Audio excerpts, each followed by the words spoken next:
Okay, so I guess we're live now. So thank you for joining us. It's my pleasure to introduce Erica Armstrong. She's the creator of EduQuest and FrenchQuest. It's a online system for you can give your students virtual badges and they can earn points for doing certain assignments within the website, and it's absolutely fantastic. I've been using it with my core French students for the past few months, and they absolutely love it.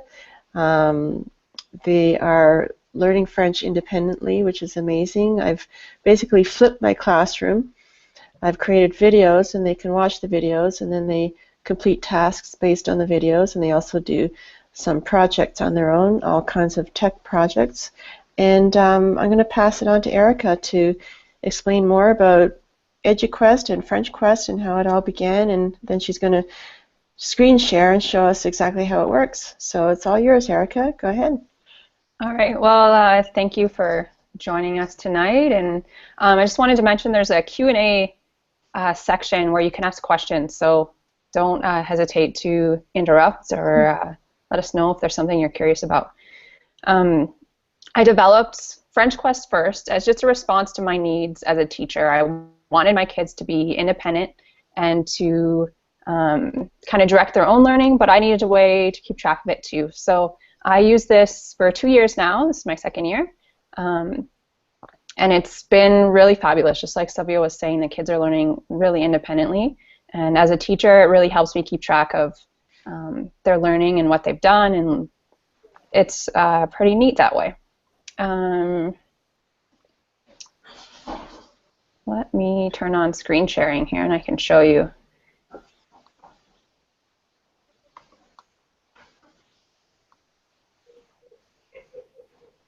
Okay.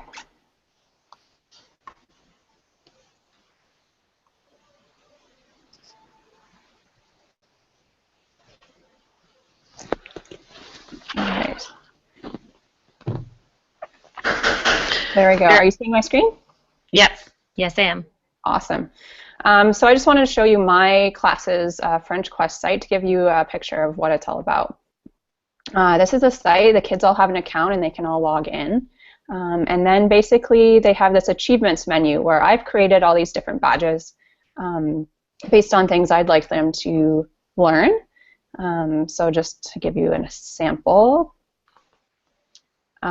these are different I can statements based on standards I want them to meet. So I want them to be able to say when they don't understand. So I created a badge about that. And so the kids just come in, they can click on the title. In this case, I found a video that helps them learn this phrase so they can listen to it. And then at the bottom of every badges page is this submission box. So this is how kids let me know when they've finished a task or when they can meet a standard. So they can attach a file of any kind, a picture, a document, doesn't really matter. Or there's a box here where they can type in and send something to me. And then once they have sent things to me, I have this submissions section where I can see you know, who's sent something, status as if I marked it yet or not, and then I can see what the kids have sent in. Erica, this is, can I just step in and say, this is another great thing about the site is that if a student hands something in or submits something and it's not up to your standards or there's things that you want them to add to it, then you can, it's not, what's it called? You can deny, Erica? Mm-hmm. You can you just show us the screen again? Oh, here we go. Yeah, you have two choices. You can either approve or deny. And so if you deny it, then you can, there's an opportunity for you to comment on why his submission didn't meet, you know, your requirements. And then he'll have another chance to resubmit once he fixes it up. Yeah, there's no such thing as you know, a deadline where kids hand something in and you just give it back with a grade and then that's it. With this system, the kids are all self-paced, and if they take 10 tries to get something, that's okay. It's the focus is on what they can do. So if they haven't met a standard yet, it's an opportunity for us to teach them a little more, give them some feedback, and then they can try again and submit it as many times as they need to to reach that standard. So there's all kinds of different challenges. These ones are more open-ended, and it's completely customizable. It's all up to you as the teacher to develop badges based on your curriculum or your standards, and then let the kids kind of go free with choosing what they'd like to do. Erica, we have a question from someone who's watching the demo. It's Madame Janine, and she wants to know if students can record an audio file. So I'd like to speak to that the way I do it. Maybe Erica, maybe you, if you do it differently, but my students will record their voice on Vocaroo, and then we'll just submit the URL for the Vocaroo. And so that's how I deal with recording. How do you do it, Erica? Yep. So I'll sometimes use, for example, Puppet Pals or EduCreations or various different apps to capture voice. Okay. So with Puppet Pals, but there's a video component too that's not just the voice, right? Exactly. Yeah. Oh yeah. No, my students do that too. They create videos, and then they upload them onto YouTube, and then they submit the URL of the YouTube link, and then they'll submit that. There's no audio recording feature built directly into FrenchQuest. So in that comment submission box, they can give a link to something elsewhere. Or sometimes I just have the kids come show it to me during class time, and then I can just approve their badge. Right. Yeah. So there's two ways students can submit material. So there's an upload button where they have an actual file that they upload, so they can upload if they have an image of something they can actually upload directly. Or there's, Erica, do you want to just show us how the student submits the two options? Either the file upload or the comment upload? Sure, I'll just switch back to my screen share here. So they choose a badge.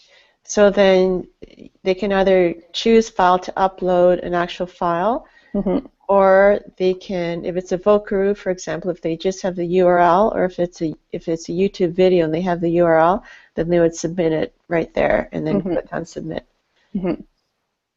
So I often have kids submit just a reflection, for example.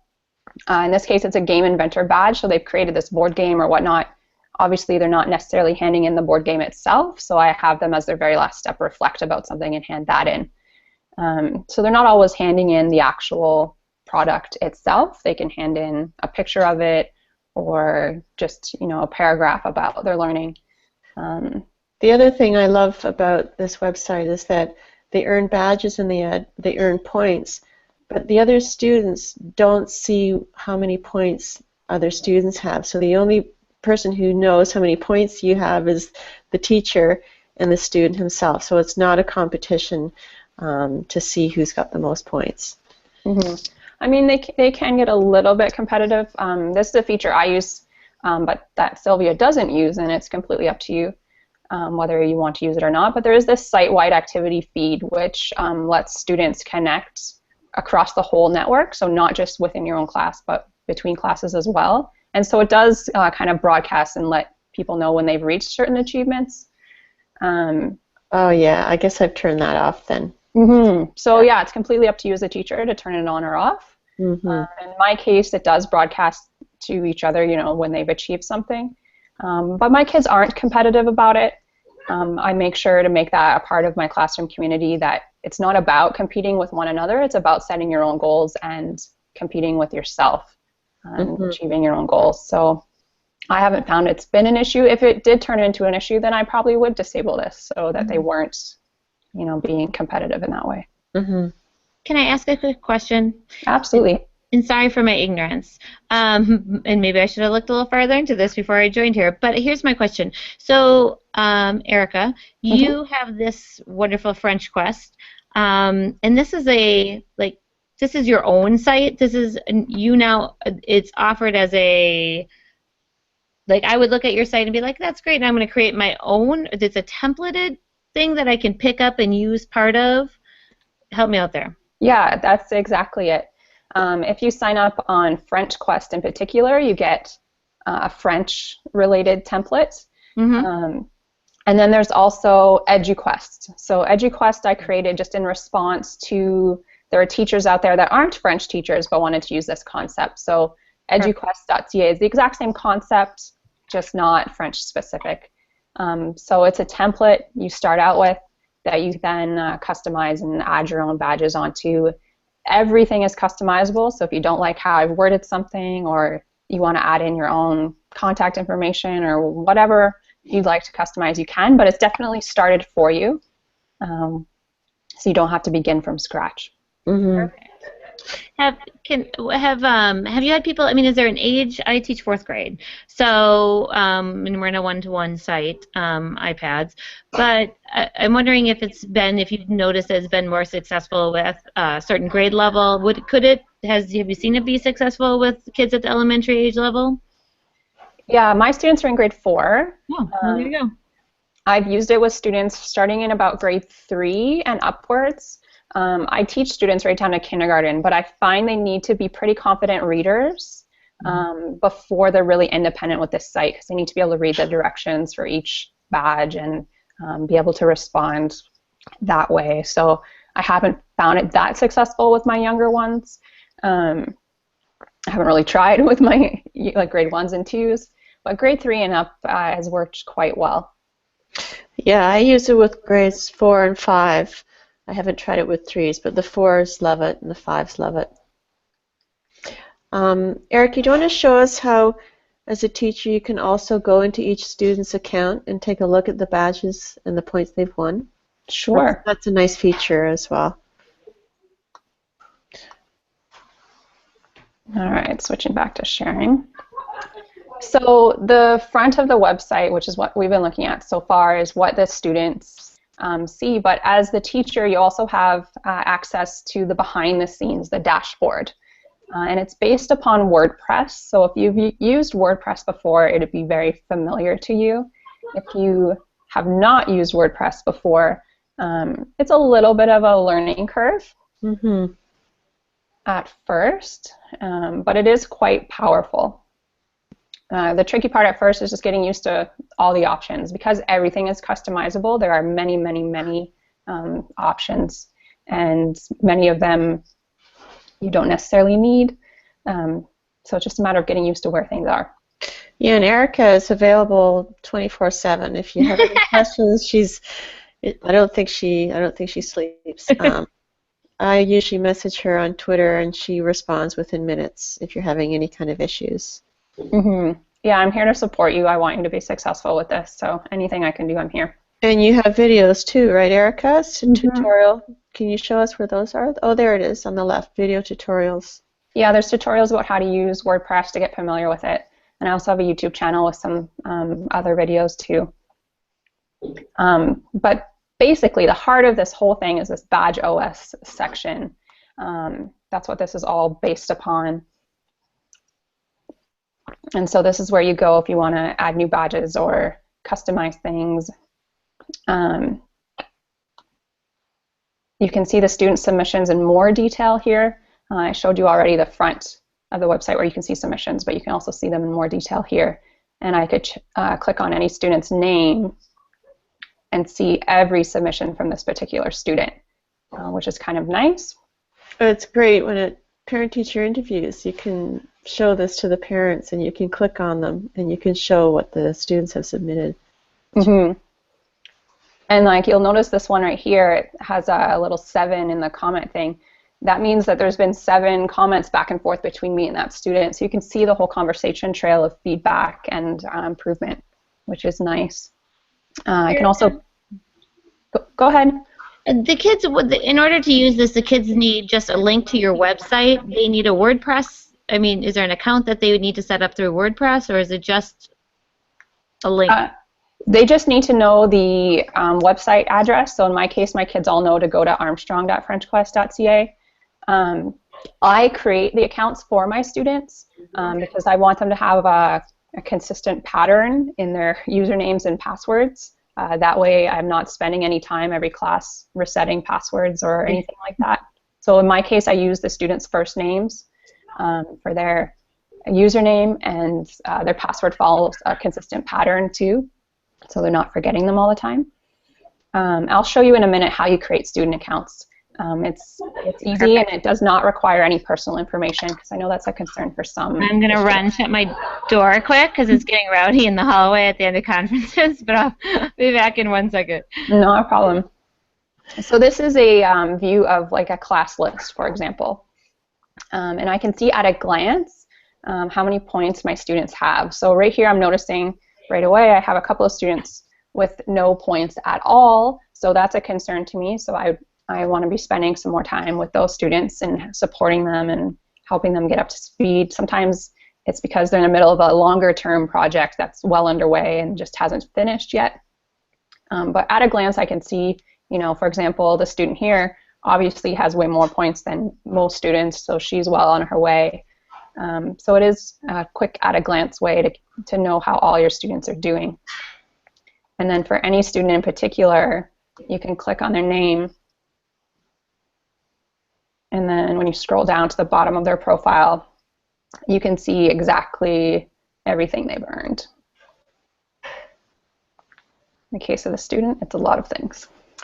I have to say, Erica, whenever I'm away, it's a supply teacher's dream, because the students just go onto their devices and go on FrenchQuest, and there's no teaching that needs to be done. They're all self-directed.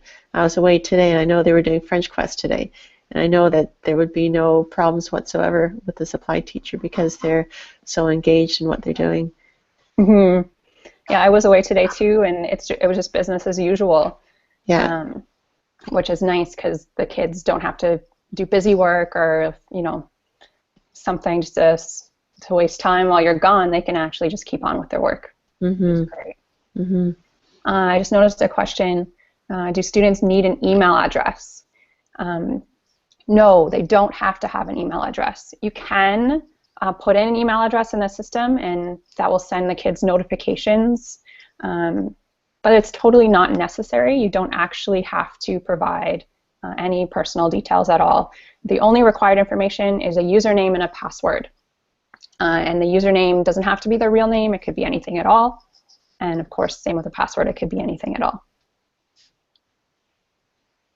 And another question, do you find it takes a good deal of time at the beginning of the year to teach how to use the site? How did you find that, Sylvia? No, it didn't. I mean, kids, they adapt so quickly to technology, and the learning curve, as you said, was really for me as a teacher more than it was for the students. It's pretty straightforward for the students. They go to the site, they pick the badge they want to win and they want to earn, and they do their task, they submit it, and it's pretty straightforward. But from my viewpoint, it was, I'd never worked with WordPress before. So that was a huge learning curve for me. That took quite a bit of time to figure out how that worked. A lot of trial and error, and a lot of support from Erica to get me going on that. That was the biggest thing for me. Mm-hmm. It's definitely more of a learning curve for the teacher. Students, I don't find they take more than one class period to get used to where to go to find things and how to hand it in. It's pretty intuitive for them. And she also asked, and do you find it easy to explain the site all in French? Personally, I don't. I use a lot of English in my French class, which I know is not everyone's things, but I don't know. Sylvia, did you explain it all in French? Oh yeah, I did it all in French. They were fine with it. Okay. Erica, where are you seeing the questions? I don't see the questions anywhere. You had to click on that Q&A button on the side, and then they pop up. Yeah, I've clicked on it, and I've only saw the one question about the... oh, there they are. Okay, I see them now. Okay, yeah, good question about YouTube accounts, again from Madame Janine. So I created a class YouTube account. So the students will log into the class YouTube account and upload their videos on the class YouTube account. And I think, Erica, you do the same thing? Yeah, we have a school YouTube channel, and so I don't let the kids upload themselves. They have to bring their video to me, and then I'll upload it for them after I've previewed it. Mm-hmm. Yeah, but that was a huge aha moment for me as well this year was because last year they would be dropping all their videos onto my iPad, and then I had to upload them onto YouTube, and that took me forever. So now they just show me the video, and it has to be with my approval first, and then they can upload it themselves. And then they submit the URL of the video onto FrenchQuest, and then win their badge. Mm-hmm. Yeah, so I mean, students, if they're over, I think it's 13 years old, another option is for them to have their own YouTube account, but legally we cannot condone that unless they're 13 years old. Mm-hmm. Hi, looks like someone else has joined us. Hi, Eric. Oh, hi. Can you Hi. hear? Yeah, where are you from, Eric?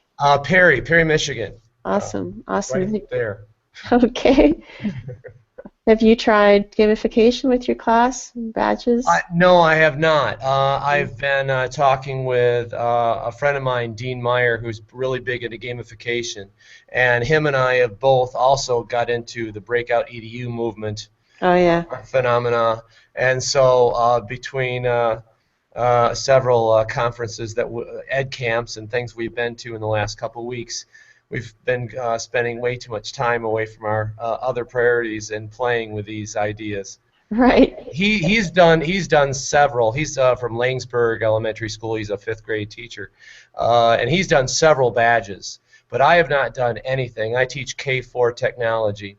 And I have not done any badges, but he's really got me sold into the idea. And so when I saw that you folks were getting together and to talk about it, I'm like, oh, I got to sit in on that and see if I can glean something from you. Well, it was on my bucket list for about a year to start virtual badging with my students, and I looked all over the place for a website that would accommodate that, and I didn't find anything. And then I came across Erica's website, and I went, wow, this is exactly what I wanted. So I've been using it this year. And Erica, do you want to talk about the cost involved? Is it a month free subscription? Is that how it works? Yeah, I have a couple of different models. The FrenchQuest is about a month free. Really, I want you to make sure that you like it and it's for you before you're committed to paying for anything. Mm-hmm. It does ask for your credit card information up front, just kind of verify you're a real person and not a spammer or a robot. But it won't actually charge you anything. It schedules a payment for in the future, and you're welcome to cancel at any time. So you said FrenchQuest, but EduQuest as well, right? Yeah, on EduQuest the model's a little bit different. I'm trying something different there. And there's actually a free version of EduQuest. And you can use that free version as long as you like. The limit is you can only create up to 15 badges.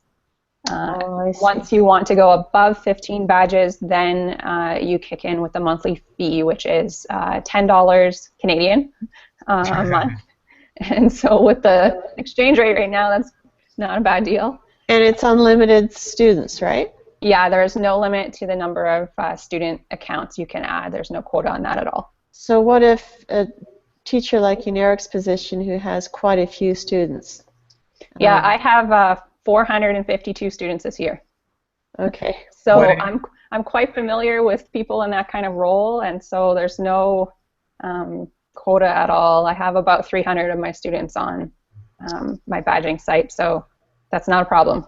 Go crazy. Erica, what age are your students? What grade? K to 5. Oh, okay. And so how young do your kids participate? I start at grade 3 with doing the badging. Younger than that, we're using similar concepts, but just not with the badging, since they're not as independent with logging in and reading instructions and whatnot on their own. Now, I'm a Title I school, and one thing that my friend Dean had suggested is he actually got some Avery labels and printed them out. So they're basically stickers. But I really like the concept, whether they be digital or actually printable. Have you done anything? Has it been totally virtual for you, or have you done any printing as well? I've been totally virtual. I toyed with that idea of, Avery labels and printing out a bunch of stuff. And so the first year before I did digital, I had like a sticker chart almost. The kids put it in their book, and I'd come around with a stamp and check off when they had done certain things. Problem being, they would lose it all the time. Yeah. So it wasn't ideal. So with this, at least they can't lose it, and we're organized. And so on your website, I'm sorry I got here late, so forgive me if this question or comment was already discussed, but on your website, the service that you're providing, the opportunity that you're providing, is that where the kids can house these digital badges? Yeah, it's kind of a one-stop shop for teachers. You can create your website where you outline your badges and give any resources the kids might need. Design the actual graphic for the badge itself. It's all integrated, and maybe in a minute I'll show you how to create a badge so you see that process. And then it lets the students have an account where they can hand in their work, much like a Google Classroom or that kind of service. So Erica, I assume that once a student has an account, that carries through year after year after year. So for instance, next year I'll be teaching the same students. They will have the same badges, the same points. It'll just grow from there, right? Exactly. Okay, good. Yeah, I think that's great. It's almost like a digital portfolio. Yeah, it does become that. So then after, like, they start with me in grade 3, so 3, 4, 5. By the time they leave me in grade 5, they'll have 3 years worth of their work on the site, which is fabulous. Yeah, they can see that growth in themselves for sure. Yeah.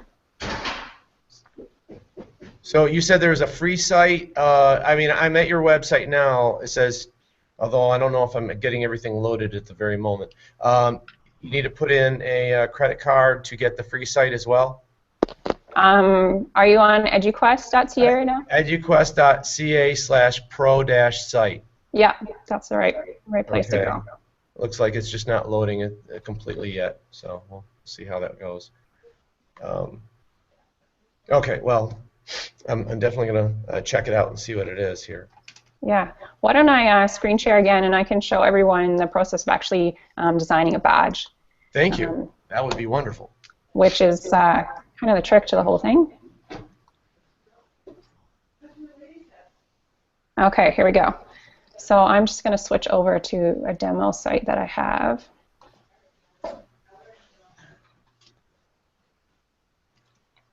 I'm going to get out of my secure. Okay.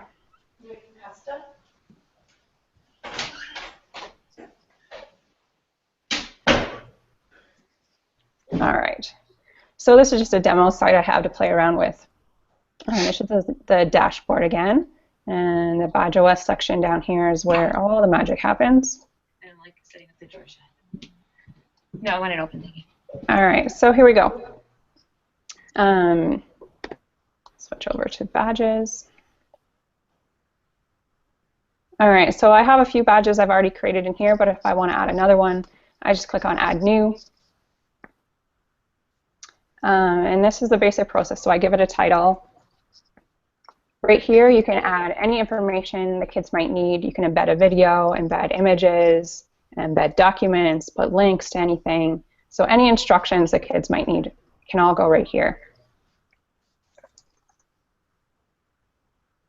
Then over here, you actually have use of Credly Badge Builder, which helps you design the actual badges itself. So you don't have to be a graphic artist or anything. It's basically just, click and pick what you'd like.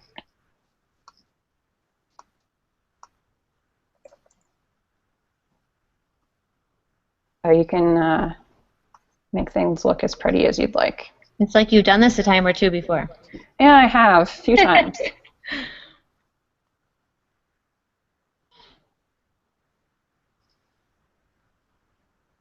So there we go. My badge is created and associated with this particular thing. An excerpt is just like a short summary of the badge itself, especially if your badge description is a mile long, as some of mine are. Helps to just summarize it in a sentence so the kids can know what it's all about. And then down here you have the achievement data section, and there are a lot of possibilities here. But essentially you say how many points you want to give to a task. There's no exact science to this. I kind of estimate one class period's worth of work is about 10 points, give or take.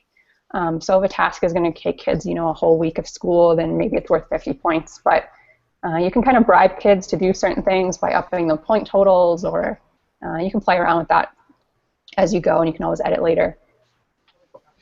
This earn by section, there's a bunch of ways kids can actually earn the badge. What I always use is this submission reviewed option, and that's where the kids have to hand something in, and then I have to check it to approve or deny it. You can do submission auto accepted, where the kids will get the badge even without you checking it. In certain cases, that might be more convenient for certain things, but usually I want to review things and give kids feedback, so I want to review everything they hand in. Yeah, that's what I do too. Mm-hmm. We have a couple of questions, Erica. So there's a question from Mackenzie who says, I use Google Classroom right now. Is it easy to integrate FrenchQuest and GAF tools? I don't use Google Classroom myself, but I imagine you could just give the EduQuest or the FrenchQuest link in the Google Classroom and the students can access it from there, I'm guessing. But it is easy insofar as Google Documents and Google Presentations. It's really easy for them to submit work in the FrenchQuest site, because they can just submit a URL and then I can just take a look at whatever they submitted. Mm-hmm. Yeah, I just have my kids hit the share button and get the link to their document and submit that, and then I can go into their Google document and give them comments and help them edit. Yeah. And then another question from Bonnie, who said, my question is, what percentage of work in your classroom is based on your FrenchQuest program? For me, it's 100%. Yeah. Yeah, well, maybe not quite 100%. I still do throw in the odd thing here and there, but most of the time. Yeah, I'm not quite at 100%. We still do a lot of, I use the AIM program, so we do a lot of work on AIM, all the plays and the written work, but we use FrenchQuest probably maybe 25% of the time.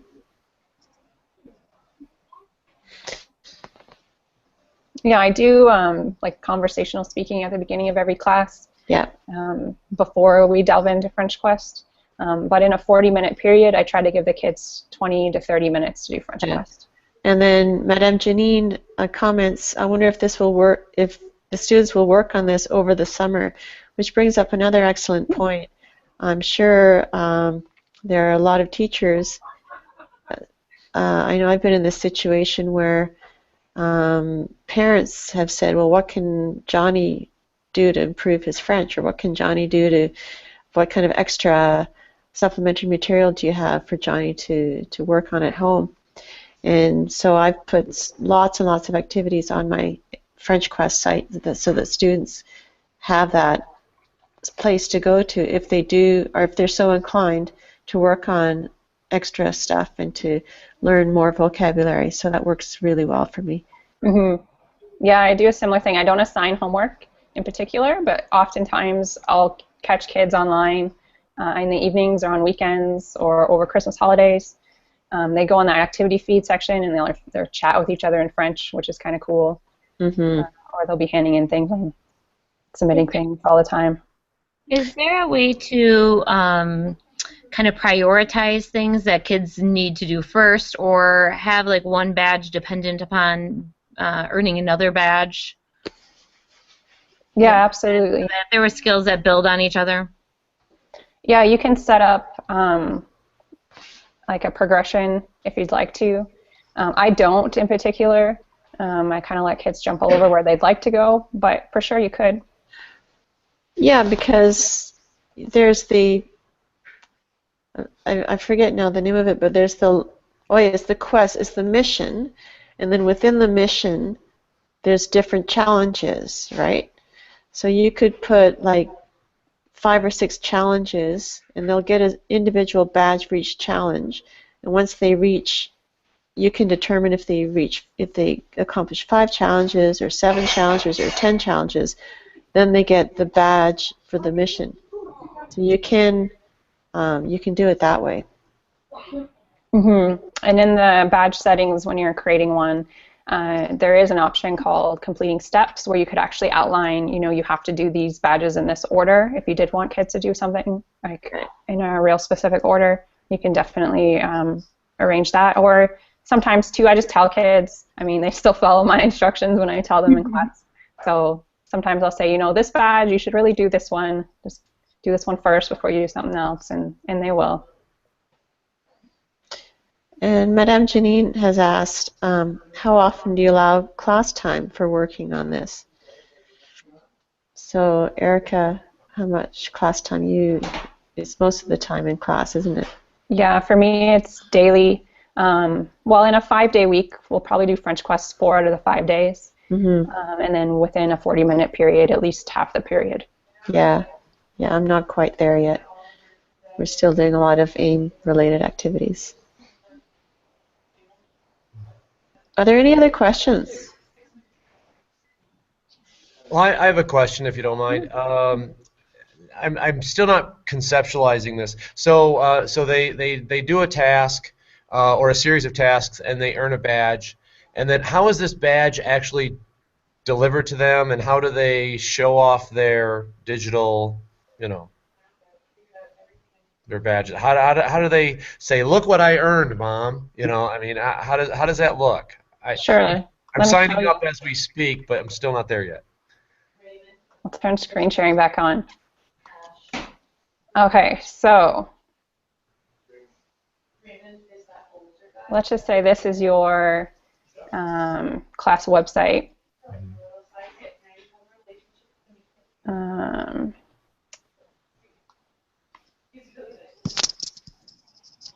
Okay, I'm logged in as me right now, but if I click on my name, and I could be a student, it doesn't matter really that I'm a teacher. They have this profile section, and if I click on achievements, I can see everything I've earned. Okay. So these are all my badges that I've earned on this particular course. So they can log in and show their parents, look, Mom, here we go. And over here, too, there's this My Achievements section with a kind of summary that shows up on every page of the website with how many points I have and all the badges I've earned. Well, this will show the 10 most recent badges I've earned. Or the profile will show every badge I've earned. Okay. Erica, I don't know if you've ever used this or if you do any staff development. Have you? Is there any reason why it wouldn't work with adults to use it? Good point, and I'm just going to pull up. I've actually created a professional development site, pd.eduquest.ca, that anyone can sign up for. So if you even wanted to try this out as a quote-unquote student and a learner, you could sign up for this to try it out. And this is for professional development. So it's just starting. I haven't added a whole lot of badges to it yet, but there's different challenges for teachers to try out to learn different tech tools, and absolutely you could use it for professional development. Well, that's very cool, Eric. I didn't know that existed. I'll be checking that out later on. Yeah, me too. Fantastic. Yeah. So as a tech integrator, you can set up badges for your teachers to earn. Yeah, for sure. Very cool. Okay. Well, any more questions? No, this has been wonderful, though. Really informative. I appreciate it. It's given me a lot of good ideas, and excited to try it out. It's something that's been on my list for a long time, and thought about doing. Is it Eric? Sorry, I mentioned about the actual badges handing the kids. Although this seems like it would be something that would carry over more easily from year to year, and also in the long run, maybe being less work than needing to print out and keep track of handing out badges. So I'm excited about the opportunity. So thank you for sharing. Yeah. Madame Janine has another question. She said, can we access missions or quests that other teachers have already created? Can we add things that we create to a bank? That's my long-term goal, is to make that a little easier, because right now there's no automated process for that. Certainly we can browse each other's websites as teachers and glean ideas from each other and copy and paste, but there's no automated process right now. And in the long run, I'd like to make that happen. The technology for it currently doesn't exist, so I need to hire a developer to make that happen. But to be able to hire a developer to make that happen, I need the support of lots of teachers signing up for this, and making it financially viable. But you do offer the option to copy someone's template, right? Like if someone wanted to copy exactly all of your activities, if they're a French teacher, you could offer them your template, or you could offer them my template or someone else's template. Yeah, when your site first starts, I can copy a template for you. So when you sign up on FrenchQuest, you get my template to begin, or if you'd rather Sylvia's, just let me know and I can give you access to that. On EduQuest, you get a template as well. It has a few examples in there. But certainly, since you could be making it about any topic, there's not a lot of content-specific things to get you started. So we have a couple more questions. Wendy Mulligan wants to know, she says, my students' grades 4 to 6 include a number of poor readers. Is there a way to make it easier for these students? I end up teaching my kids how to use the text-to-speech feature of their iPads or their computers to help them out if they're poor readers. And that's one tool that's useful for them, not only for this, but for anything in life, to know that skill. But certainly what this enables me to do is to spend more time with those students that really need help. Because most of my students are very independent and very busy doing their own thing. I'm freed up as a teacher to spend a lot of one-on-one time or small group time with those groups of kids that really need that attention. Mm-hmm. Erica, you can post a video though, right? I saw you posted a video of like how to. So as a teacher, could you post a video of directions spoken as opposed to written? For sure, that's a great idea. And Mackenzie wants to know how I changed the main site page to include my school crest.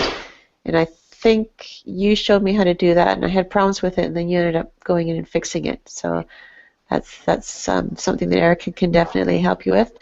And then Madame Janine wants to know, Erica, if you use the CEFR I can statements. Yes, I do. My badges are all based upon CFR A1 level statements. And then if I can switch my screen sharing back on, I can show you. What is that, CFR? What? Sorry, if you're not a French teacher, you wouldn't be familiar with that. It's a set of standards, I guess international standards of language learning. Oh, okay. Okay. So I can statements, I understand. Yeah, they're essentially I can statements for learning languages. So Okay. I have a section on my website of I can statements with goals for the kids to learn, and it's taken directly right out of CFR. And how do they demonstrate that they can do that? In this case, I found these wonderful videos on YouTube. I just searched for the different statements and found them, and it's a Francophone speaker teaching them how to say those things. And I'm not a Francophone, and I don't have a perfect French accent, so I'm actually finding the kids are learning to speak better French than I can, which is really cool. But I just have the kids say when they think they're ready to meet this standard, and then I get a notification as the teacher that they think they're ready, and then I wait a few days because I don't want them just to memorize it in 10 minutes to just regurgitate it. I want to make sure they actually remember this and know this. So at some point in the future, I surprise them with a little kind of pop quiz, I guess you could say, where I ask them if they remember how to say it. And if they do, they get their badge, and if they don't, then they can keep trying. Great. Okay, so I guess if there's no other questions, maybe we'll draw this to a close. Erica, thank you so much for your time and explaining your wonderful sites. And I'm wondering if the teachers want to get a hold of you. What's the best way for them to get a hold of you if they have other further questions? Twitter is really good. I'm at ms_e_a